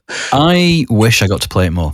Yeah. I wish we weren't limited to 1 day a week. I do agree there, yeah. Because I feel like the more you play it, the more it opens up as to what you can do. That skill tree is enormous. Yeah. Yeah. And I only saw like about 10% of what my guy could do. And I was like, I really want to know what's all the way down there. See, I'm already kicking ass. I didn't think the skill tree was that impactful or that big, personally. I think I got about 50% for it. Yeah, in not that much time. I think what was more impressive is that you had your skill tree, but then you also had your weapon perks. Yes. I think they had service with that. Yeah. They had like a skill tree in a sense, but then you also had perks. Your masteries. I suppose you could get. Yeah, so masteries is what I was referring to with like skill trees of your weapons, and then you had actual perks, and like you could improve your weapon, put abilities on, and whatever else you could on that, and then you had your melee and your range weapons that you could do all that with. So there was a lot of build craft there across all the different systems. Oh, yeah, it got granular. Yeah. Then there was style, which I thought was skins to the weapons on top of that, and it's not skins to the weapons because it changed the weapon. Yeah. So I found it a little overwhelming, if I'm honest, for that, but we'll get to that, won't we? Yeah. I think we should split it up into the normal sections. Definitely. Start with gameplay, and aggression. The most gameplay heavy game. There's not much like story to it, is there? Yeah. No, agreed. So I was going to say it's smooth. I didn't have a single like stutter. So I wanted to play this game a while back when it first came out and it was on Game Pass right from day one. I thought, I'm going to play that like straight away. But then it got delayed on Xbox and it was on PC only for a while. And when it eventually came to Xbox, apparently it was a mess. Oh, really? So on Series X as well. So I was like, I'm not touching that on Series S. It is never gonna work. So I just delayed. And every time it came up to my backlog game, I'd like look into it and it'd be like still not quite right. Anyway, I was going to pick it this time, but I just decided against it again. And obviously then you picked it, Joe. And I think we've given it enough time now that it was fine. Like I was playing on Series S. I had no issues. I know you did, Jake. So I had probably a Series S thing. But I definitely had some frame rate drops on occasion. Did it kick you out of a game a couple of times as well? It did as me. you were playing. It never kicked me out, to be fair. but it just, especially because I was like the gun guy. That's the class I'd picked. It just felt a bit inconsistent sometimes with like how fast you would move. You would move like the gun or the reticle to like the next guy. Oh, okay. The frame rate would just sometimes not tank, but just be inconsistent. And I don't think it was like that bad in the grand scheme of things, but it definitely was there for me. It was only 30 frames. Yes. I was going to say in the way that sometimes you would go point to point when you were aiming, but other times you would overshoot because you think it'd... Or undershoot. So I'd undershoot. Yeah, and then I'd end up missing. Maybe I'm just bad. Skill. And that's why you had all the ammo. Just get better. That's why I had all the ammo, because I was just shooting. I was just missing all the time. Well, I was surprised because I had no issue with the spray and pray performance. class.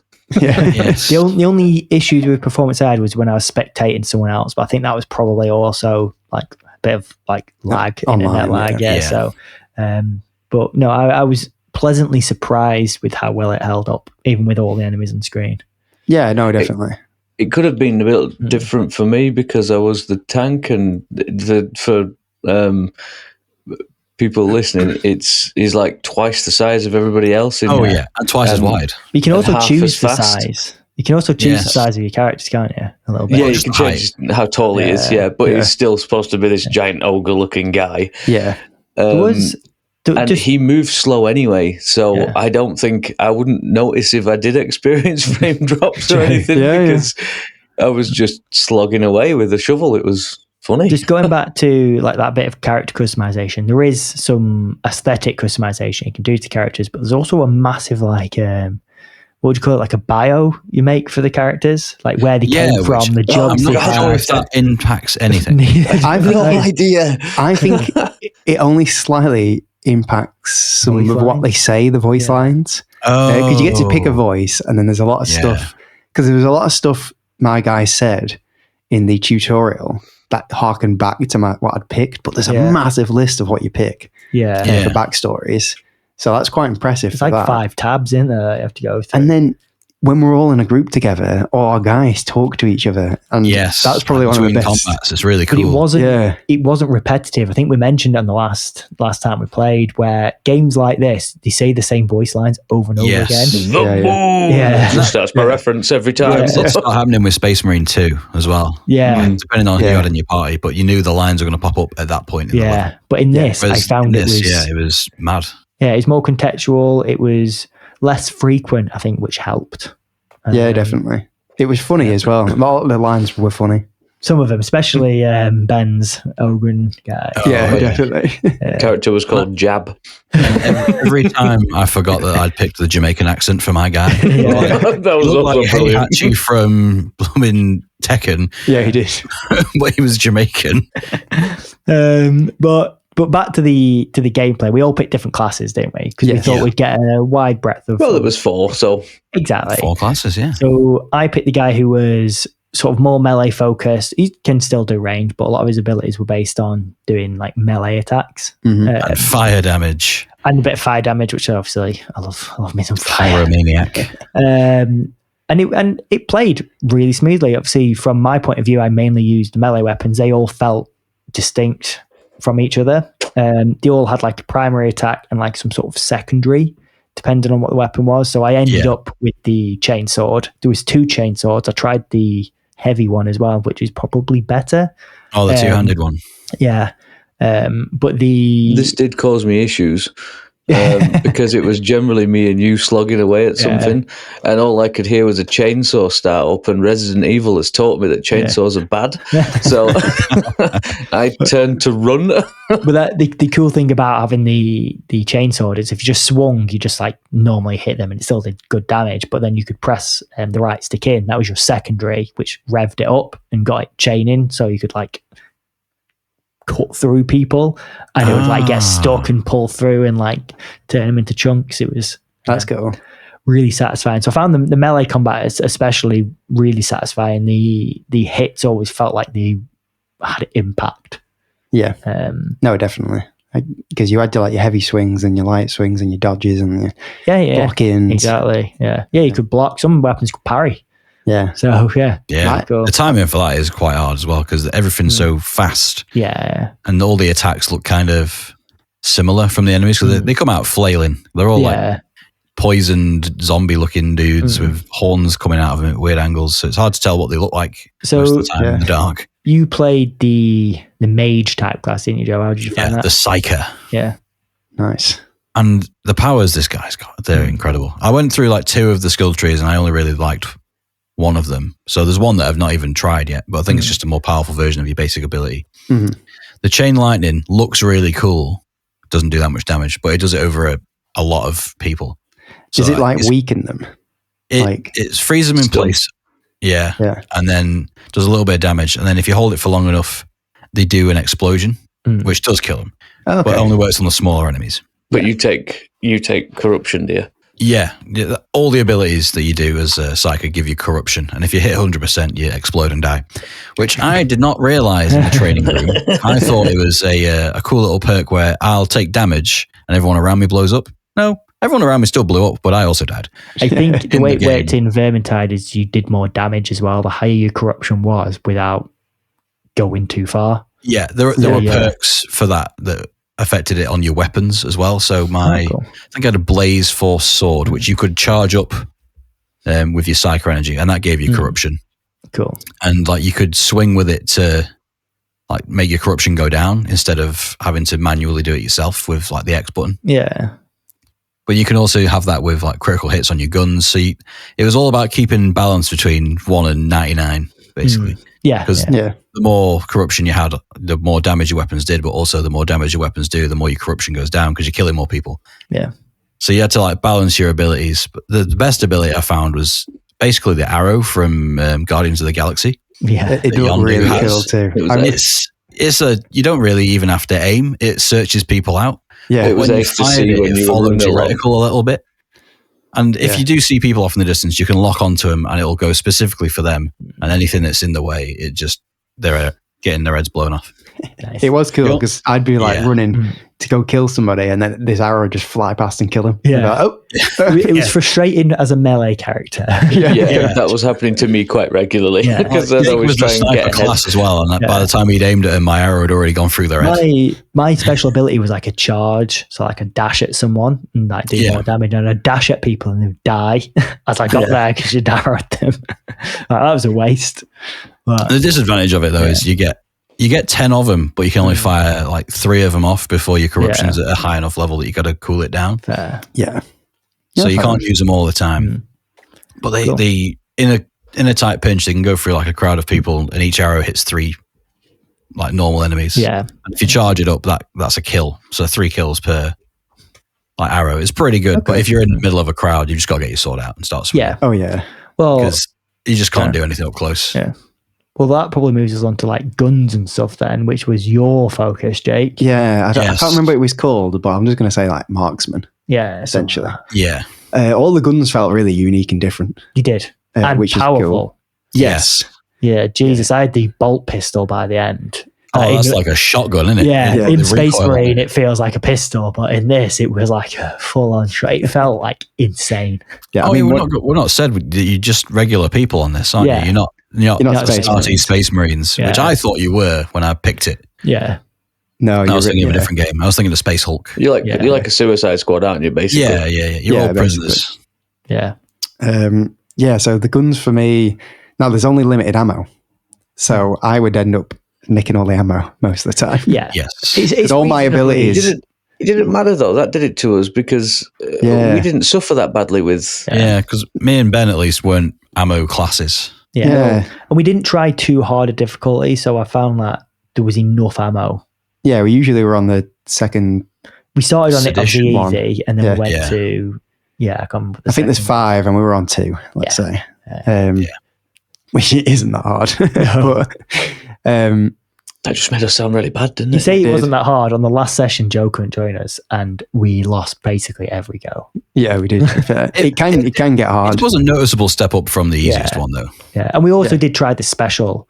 What was it called? The special objective. Yes, which had a boss in. Yeah, 2 bosses. 2 bosses, in fact.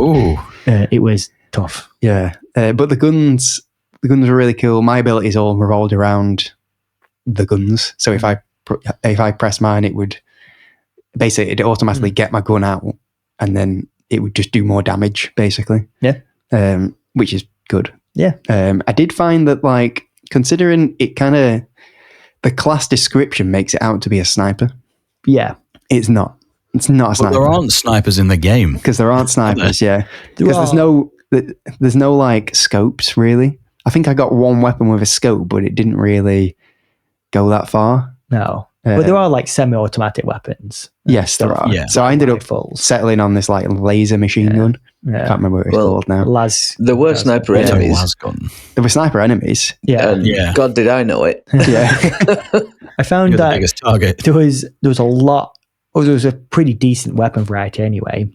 But then you could get the same weapon with different like abilities Like or perks. And stuff. yeah. So sometimes you get a gun that was fully automatic, and sometimes you get one that wasn't. Yeah. So And they were same level. gun. Yeah. They were level graded in color to how many perks you could have. Yeah. Yes. And They also were- power level. They were power leveled. Yeah. They were mark leveled, so you'd get Mark 1, Mark 2, Mark 3, Yeah. which would then change its ability ever so slightly. As I was saying before, suddenly I could use my shovel like a pick. It takes a minute to understand. There's loads of ways you can read about all this information, but it's not presented No. Ever. particularly Oh, clearly. we were winging it completely. Yeah. And 100%. I think my biggest gripe with the game is that you couldn't try any of these weapons. So Yeah, you just had to buy you'd it. have to buy them, so you'd waste maybe your credits from a whole run on a weapon and then not like it, Yeah. which Yeah. was frustrating. I wish there was You did a get training weapons area. given to you, though. You did, Yeah, most runs, yeah. There was a train only if you beat the run, Joe, as we found out. As we found out, yeah. But there was a training area, but not that I could see. You couldn't train. You couldn't pick like a weapon and try it. Maybe No, I that's just what you completely went in missed with, it. wasn't it? So Yeah. you went in SWAT with weapons in there. Yeah. a melee weapon, a shooting weapon of some kind, and you had a grenade, which was a rock for me, Yeah. and a what was it? You had like a little. It looked like a tobacco tin, but it wasn't, and it gave you. It was like a perk almost. Oh, yeah. So it might be. So like, I think I had one with more health, but you could get one to get more loot from the run. Yeah, mine was a like purple tiered. Oh, your relics, you mean? Your Yes, relics. There you go. relics. I have no idea what you're on about. Tobacco tin. The holy Right, unbelief. so my tobacco tin gave me 1 extra health bar, and Yeah, that's the one I kept as well. It was just so handy. I didn't get one but it in the also whole gave me game. more money. Did it? No, I bought one.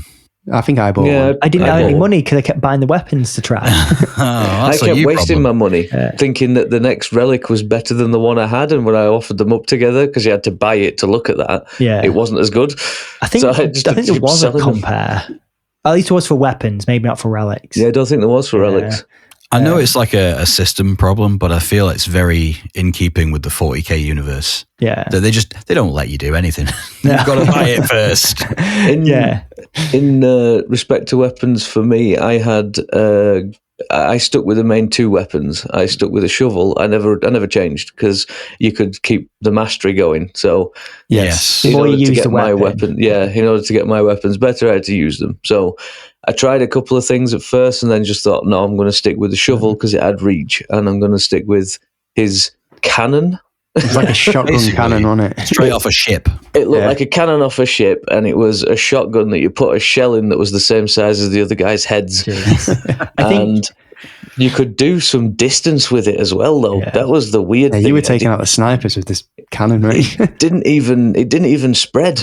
I think had I had Slug. more time, I would have like picked some weapons to stick with, but Yeah. I was constantly changing, so I didn't get my mastery up too high on anything. I was the same, just to try them all. Yeah. Basically. That's what I Yeah. wanted to do in the short time. I finally settled on one in the last 2 sessions. I was like, no, this is the gun Yeah. I'm keeping. Yeah. I I think- unlocked the Blaze Force Great Sword, which is Yeah. like a 2-handed thing. Yeah. And that the abilities on that were, I just wanted to try them out more because you could do like a power wave, like, on Space Marine 2 when you had the power sword. You sent out a wave in front of you. It could do that if you That's got it cool. charged up enough, Wow. like with your corruption. There's a There's lot like of a little bar options. next to the reticle, and I was like, "Oh, what does that do? What does that do?"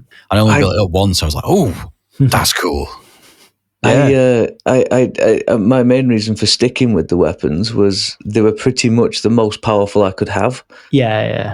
Yes. So the shotgunny thing, I looked at the bolt gun, and it was something like I don't know how it sort of associates with what it does, but it was classed as 200 power. Yeah. This was like 1300 power. It was obliterating people into mist, so why wouldn't I use that? Very true. Very true. Fair. So that was my take on my weapons anyway. How do we find like the enemies and the general? Because we talked a lot about like the great till a gunplay. guy with an axe. So I thought there was a good variety of enemies and also different like factions of enemies. Yes, although in the dark they all kind of felt the same. Yeah, they all felt It's the hard same. hard to differentiate sometimes. I don't know if they felt the same because like the plagued enemies like melted when you hit them, whereas the armored enemies obviously took a bit more. So you could I always don't mean the enemy classes. I meant the different factions. Like some of them, they were like cultists, and some of them were like zombie dudes. The basic enemies all felt. I get that. Yeah, fair. Well, there was a type of enemy that would pin you, isn't there? So the trapper. There was a trapper that would wrap you up, and you'd just be stuck there. We hate that left you open to all the other littler guys to kick the crap out of you. The first time we encountered the trapper, we all got trapped by the same trapper. What's going on? It had very much like the Left 4 Dead enemy types, where they're designed to try and especially if you're on your own, they'll trap you, they'll pin you. There was a dog that pounced on you. There was a big guy that grabbed you and smacked you into the floor. A mutant that smashed you about. I don't think there was guy any that blew more, up and sent you off the map. True. I don't think there was any more special types. Obviously, there was like bosses and stuff, but maybe more. We'll do it later. Big armored types with axes. They didn't pin you, the but berserkers. they went mad, and you couldn't do it. 2xing you down. They were more like they didn't like pin you in the sense of you needed a friend to help you. They were just strong enemies. And if one person got mobbed by him, you were finished. I was getting 3 after me. So big guy stood in the room. It very much benefited you to stick together. Yes. Yeah, definitely. At least team up 2 of you, because that's how we found worked a lot of the sections, didn't we? You two guys went up high, and me and Brad stayed low to try and just... Speaking of those sections, the map design is quite cool, I think. Definitely, There's quite a lot of branching paths for a linear objective. So I agree. I think compared to most of these type of games as well, they all felt quite refreshing. Like when you play a game like Left 4 Dead or even Vermintide, you're playing the same level over and over and over and over again. Yeah. And sometimes you did play the same level. But I think there is, I could be wrong, but I think there's some sort of element to procedural generation where there might be certain tile sets or certain... I think there's certain zones that stay the same. Together. And then the in-between bits change a little bit, but there are set zones that will appear every time. Yeah. But even in those set zones, the enemy spawns are different each time. Yeah, and the enemy you might be fighting, just in general. Yeah. Things changed enough on each run to keep it. Definitely. I really like the snowy one. Yeah, where you had to restart that big generator. Yeah, we only did that once, didn't we? We did. I couldn't get away from that feel of thinking I'd been here. Yeah. I think I've been here. Yeah, I've been here before. In I another clearly game. haven't. So I think ultimately I liked it. I don't know whether there was quite a few maybe that we didn't play. Maybe most likely get further. Oh on. yeah. Whether they'll be like restricted to certain difficulty tiers, maybe. Because on the map, I think there was about 12 planets. Yeah. And I think each one of them planets will have about 3 maps each. Yeah, and I felt like we did. There was one specifically we did a few times. 4 times. Yeah. And it was that one with like the Colosseum at the end. Colosseum at the end. Yeah. There was one specific mission we did a lot without you, Joe. That's all I'm going to say. Really? Yeah. And we never finished it. And we never finished it. But there's a lot of content. There's not even just the maps being different, is they have modifiers. Yeah. Because we had that one where we couldn't see anything. Yeah, there was a fog. It was so smoky and foggy. Yeah. But it's all this stuff to keep it replayable. But then there is also, it seems like there's a lot of content. Yes. In like the maps and stuff as well. So they've got everything. The hub at like level 50. Now, I only got to level 13. Yeah. So progression isn't quick. Yeah. Yeah. No, so it seems like over 4 weeks, and you played it more than the rest of us as well. You got a few because I was on randoms. Just because I was on before you. Although it wasn't quick, it was faster than all the games in the same genre I found. Or maybe not faster, but like maybe if there was more content. I remember seeing there was a zone. Speak for yourself, I was a tank. There was a zone that you had to be level 25 for. Okay. And I don't remember seeing another area like that. So I feel like 25 is probably where you would finish the main game, and then from 25 to 50 would be end game. Post game, yeah. But I just unlocked another shop the last time we were on. Yeah. The money types. God, there was money. There was things to find to help you upgrade. There was plasteel. Plasteel. There was 2 types of that, wasn't there? There was a box type and a tube, and then a money type, a pay for money. There's too many. There was probably too many, but I think it's still another one right at the end. Games, though. But because there's so much content, I feel like they were drip feeding it at a regular enough interval. It was like every couple of maybe every 2 or 3 games, I'd unlock a new weapon type of some kind. Or we'd unlock a new bit where we'd have like a 2-minute cutscene that we all had to skip because it was just. It wasn't giving us information about the place. It just looked cool. Yeah. This was the problem for me. That was where I found it overwhelming because of the volume of stuff. I didn't know where to go. I didn't know what unlocked that. I wish there was just a menu. How to earn that. Yeah. I wish there was like a tabbed menu rather than having to find it in the like overworld type thing. Well, I wouldn't even mind if you had to find it in the overworld. There's no mini-map to tell you where the things are in the overworld. Well, exactly. In Space Marine, you could warp, couldn't you? You could teleport. You could go in the menu. Oh, I want to go to the armory, and it would just teleport you to the armory. And that worked well. And a few of the shops did similar things that they could have been put into one thing. The armory, you could have had your relic upgrades in it. It didn't have to be a different shop. It was funny because sometimes it would like warn you about stuff, but if you're ever buying anything, it wouldn't warn you. You would just click it, and you'd be like, and you'd have it. Oh no, I've just spent all my money buying this gun, because it was usually that you would spend everything you had. Yeah. All you wanted to do was open it and see its stats, and you ended up buying it. And to sell stuff, you go through 3 different menus to get rid of it. Yeah, are you sure? Are you super sure? Yeah. You'll be getting rid of these, Yeah. Do you want to do that? This is how much you'll get. Still, you want to do it? I think the skins and the look was a little slow for me. I wanted to wear more than a sack. The cosmetic progression is slow. I know you don't see your character much until like the end screen. Yeah. But to not even be able to buy a basic set of pants till you've done like 5 missions was a bit stupid. That was one of the really bad things. You basically start in a prison, don't you? And you're basically wearing prison garb until about level 10. Yeah. That was definitely too slow, but it is a first-person game. You're not seeing it that much. So, I mean, it's seeing everyone else when you got your sack. If you're playing with your friends, you're seeing all your friends wearing sacks. I agree. Yeah, I think they definitely could have improved that, because there was loads of like different gear you could get. I just think millions. Yeah, why don't it just give you stuff? It's strange that grindy a little bit through your penances. Yeah. I didn't even know I was earning penances, because obviously you know you're aiming for something. So like the target is 10 people in a row, kill them all. Yeah, that kind of, I didn't know what was unlocking the penances half the time, so I was just swinging away. It's almost strange that all the gameplay centric things you unlock so quick, than the cosmetics, which have the least impact on the game, are the things that take ages. But that could be a microspend thing, couldn't it? I think that's what they're trying to push you down. Yeah, definitely. Which it's it's. And you'd be even more mad if they were locking abilities behind microspend. Oh, absolutely. That would be worse. What did you guys think to the sound design? Really good, actually. In a headset, it was... Yeah, I could hear if somebody was right behind me. Yeah. Like if those big mutant guys were like running around, I'd be like, okay, he's quite far away. But then you could hear him getting closer. The dogs I didn't hear as much. Every 5 minutes it was like, there's a dog somewhere. I can hear snarling. There's a dog. Maybe it's just see it for ages. I think one of the most impressive things was the sound of the guns. Oh, yeah. Like it added so much to making them feel powerful. Like the heavy bolt pistol. In my ears, it was like pure like bass, like booming every time I shot, and it just felt so good. Yeah, and all the space where it's just like little tinks out of a BB gun.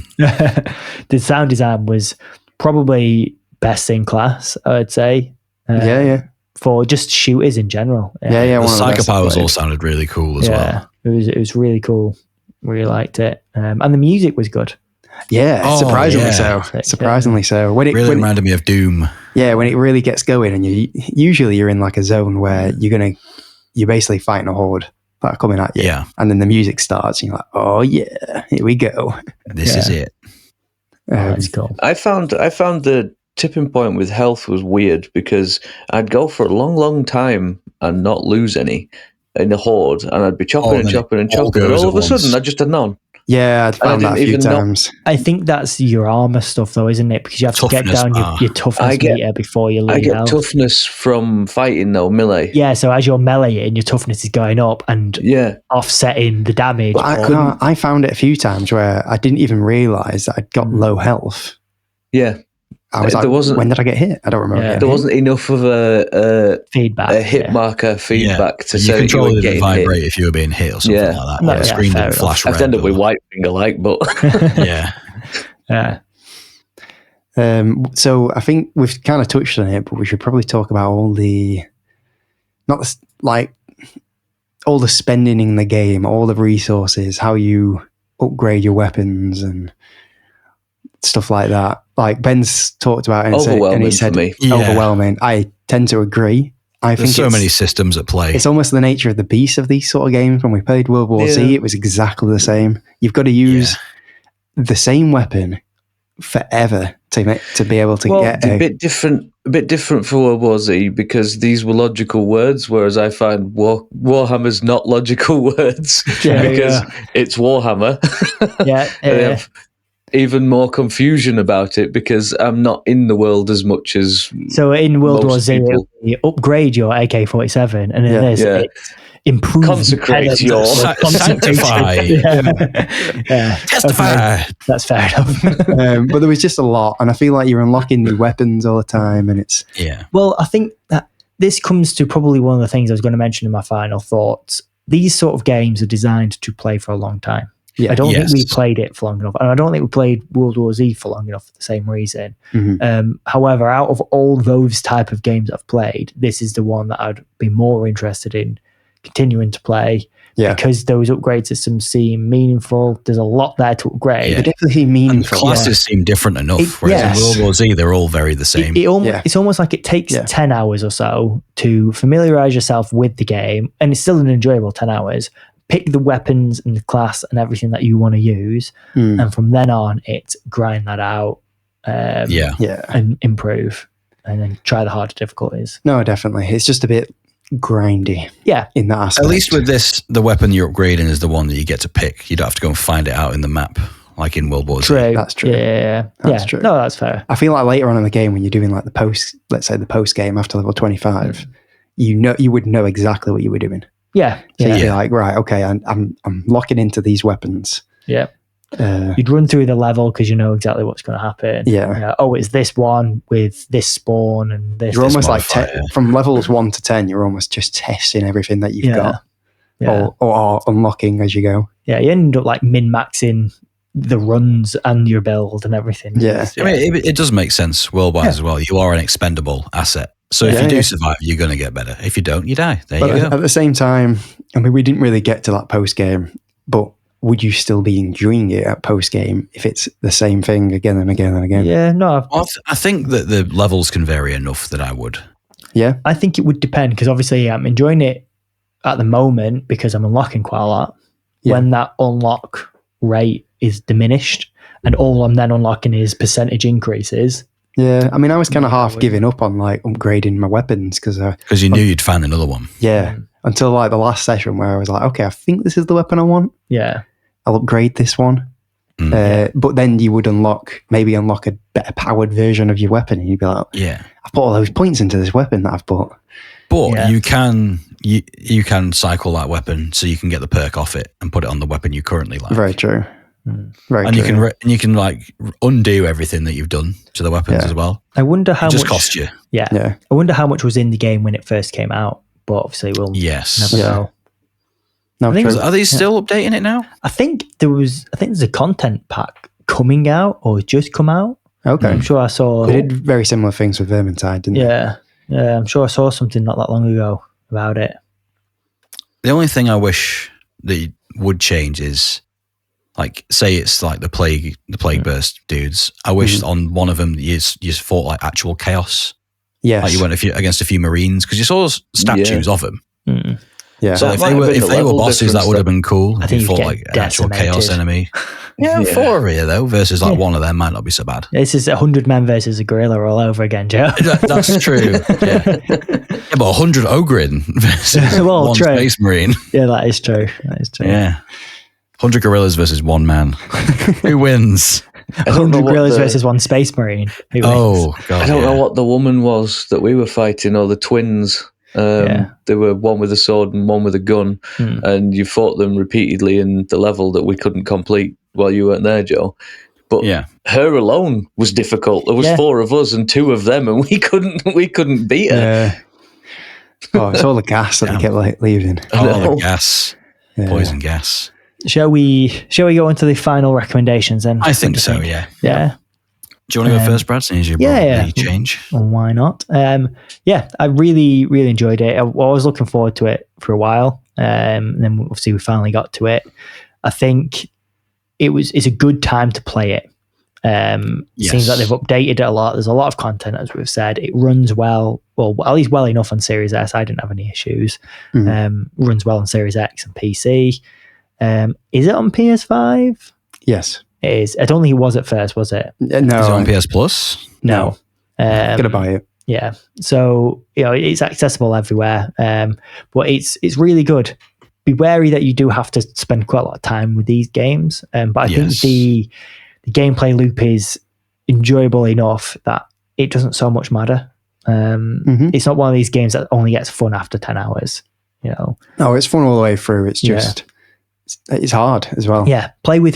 You have to play with people because it is too hard otherwise. And as we found out, the bots don't beeline to pick you up like they do in all the other games. Or they do, but then they'll focus on picking you up and just keep getting smacked in the head at the same time. So the bots are not good. No. But if you've got mates to play it with, it's preferably a full team. Really enjoyed it. Yeah, definitely recommend it. Nice. I think off the back of that, I would recommend it too, but only if you have a full squad to play with, much like a lot of these games, because you need coordination. Yeah, you need coordination to you could play the lowest difficulty with less people. Yeah, you could maybe it also can give you a team as well with other people online. Matchmaking. And matchmake you. So there is that option too. It would just be better to have a team that you can speak to, and you're going to have a better time with your friends. Yeah, definitely. Definitely the best sort of game, the best in the genre. Yeah, I think this is. What is the genre? I don't know. Left 4 Dead likes. It's just a co-op. I'd say it's a co-op like run-based shooter sort of thing. Yeah. But I wouldn't necessarily say it's roguelike. But I get the roguelike elements. Yeah. It's a good world because it's 40k, and then it can be funny at times when everyone's speaking to each other. Oh yeah. Art design we didn't really touch on, but that's really good. Yes, obviously, with the 40k stuff. Grimdark. It's dingy, man. But I think it'd be a hard recommend if you were just by yourself, though. Yeah, it's not a single player game. I would just try and bear with all this stuff it throws at you that it kind of poorly explains. Yeah, with the upgrades and stuff like that. You will get your head around it. It just takes some time. And I don't think it's something. It's hard because I feel like some people would love to keep playing it over and over again. But I think if it's not your sort of game, you're not going to get to that level anyway. Yeah. Because it is a bit grindy. So just beware of that as well. Yeah. But I think it's good. I think it's good enough to recommend, though. Yeah, definitely. Yeah. Ben? Pretty much the same sentiment. Take a squad. I did some plays on my own while I was waiting for you guys, because generally I get on an hour or so before you guys get there. And it seemed to be when you matchmake, it's either all or nothing players. They're similar levels to you, but they either go full tilt and leave you alone, and you have trouble keeping up, especially if you're the tank, because they all run faster than you. Yeah. And then you can't do your job from my point of view because you're not in front of everybody taking the crap. That's the idea of me. But they all just ran off and left me a lot of the time, or you just can't coordinate. They know the map so well, innit? Yeah, you can't coordinate with randomers. It's just the way it is. So I would say probably minimum 2 and just take a couple of bots. You'd work it out together eventually. But yeah, I liked it. I enjoyed it. But I also enjoyed it because as our squad, we are one tank, one sniper, one... We are a good squad. So that also adds to the fact that I enjoyed playing it. I wouldn't play it on my own. Does the matchmaking take that into consideration? I don't think so. The first time... we had 2 tanks in one of them, didn't we? Last night? First time it did give us a psych. It did. So maybe it does slightly, but then if it can't find somebody, it just... fills the gap because... Yeah. Time-wise. Couldn't imagine if you had four jabs in. 4 jabs. All the bricks. Cycle the bricks. Build a wall. Did you say you would recommend them, Ben? I would recommend it, but squad-based. If you have a squad that you do these games with, go play it. You'll love it. Yeah. If not, I just don't think it'll be for you. Yeah, fair. I think I would recommend it, but only because it's on Game Pass. I feel like this should be a free-to-play experience because it's got so much microtransaction in it. I feel like if you'd bought this at like 50 quid or whatever it was when it came out, and then you saw there was all this microtransaction stuff, I'd be a bit miffed. It is only on the cosmetic side, isn't it? But I know. But I think it works other games better. that are free to play that do the same thing. You can still buy gold and stuff as well. I do think it works better, the cosmetic. If you have microtransactions that are cosmetic in a paid for game, you have to also provide enough free cosmetics. Yes. And this doesn't really use money. Yeah. Speaking of that, you guys didn't really see the sort of dailies side of it, the extra shop I unlocked at the end. It was like a daily task thing, but it was weekly, but that's the best way to describe it. Do 8 missions, do blah blah blah, you get this type of money, and you could spend it on higher class weapons then, but harder to earn money. And that was just back to the point of so many different currency types and grinds. And I think Joe was right though. I think it'd be better just being free everywhere. Yeah, agreed. I think it was about I think it was a £30. Get more money. Yeah, I think it was about £30 game. It was. It's not full price. I also don't think there's enough microtransactions in there to make it free to play though. It's almost like you can buy the gold. I mean, you think about when you were buying a weapon, you would spend all your gold for your run you just did to buy this new weapon. So you can buy that, can you? So you can actually buy gold in the game. All those, I think it was called. But as far as like microtransaction only content, I don't think there's enough to support a game being free to play. I feel like it's in this awkward thing. It almost it doesn't cycle through on like a seasonal basis. I suppose it's kind of like Space Marine in that way where... So I think it's pretty accurately priced. Yeah. But I just wish there was a few more cosmetics. But good on a Game Pass, as Ben just said. That's where Game Pass comes in. Yeah. But yeah, cool. I'd still recommend it. If you're lucky enough to have 3 other friends, go for it. Yeah, definitely. Awesome. I think that rounds off the episode. Other than the community wheel for next time's Backlog game. Yeah. Why are you good at this, Joe? I don't like it because I forget everything from minute to minute. And he goes, the wheel, I've already forgotten. So we're going to... I'm going to spin the wheel. A spin. Let's go.